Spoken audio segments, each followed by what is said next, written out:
Les enjeux économiques et mercantiles.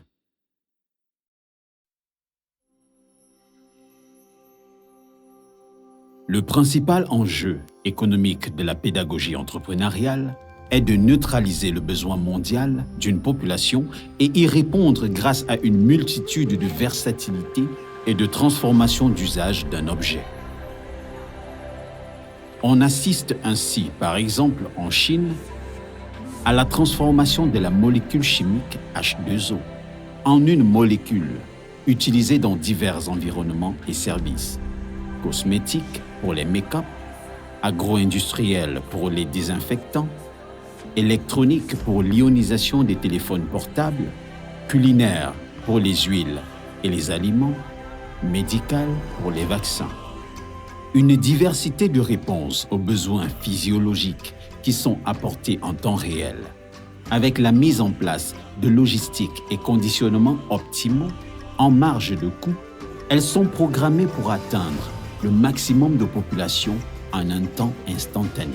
Ce qui fait de la Chine ou de n'importe quel pays qui appliquerait cette stratégie d'être une puissance économique mondiale grâce à cette multitude de diversité de solutions offertes efficacement en temps réel sur le marché dans le monde. Imaginez un pays africain comme le Cameroun, doté d'une immensité de ressources complexes, plus de 256 cultures, car plus la population est diversifiée, plus le potentiel de création est exceptionnellement dupliqué. Cela revient pour une ressource matérielle, sociale ou chimique sur laquelle on applique la pédagogie entrepreneuriale à un potentiel spécifique de 443 919 824 créations possibles, soit plus de 256 cultures multipliées par 27 744 989 habitants et divisées par 16 classes sociales d'usage en moyenne. Si chacune de ces créations trouvait une niche d'acheteurs sur place au Cameroun ou ailleurs, cela ferait, pour une ressource créée, près de 443 919 824 ventes possibles en période et en lieu, de quoi enrichir celui qui fédérerait l'économie sur la dite ressource. Pratique. Petit 1. Citez 5 objets entrepreneuriaux tirés d'un cours scolaire ou académique, scientifique ou littéraire. Petit 2.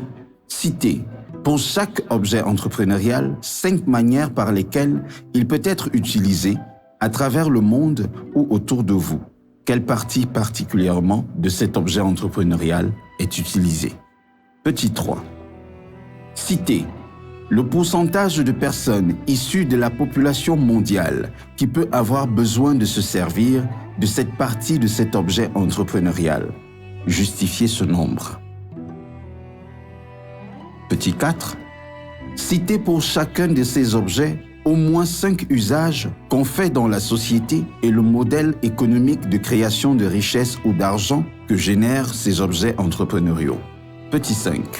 Pour chacun de ces objets entrepreneuriaux, citez 5 opportunités actuelles du marché local ou mondial qui inciteraient la transformation et l'industrialisation à grande échelle de cet objet entrepreneurial.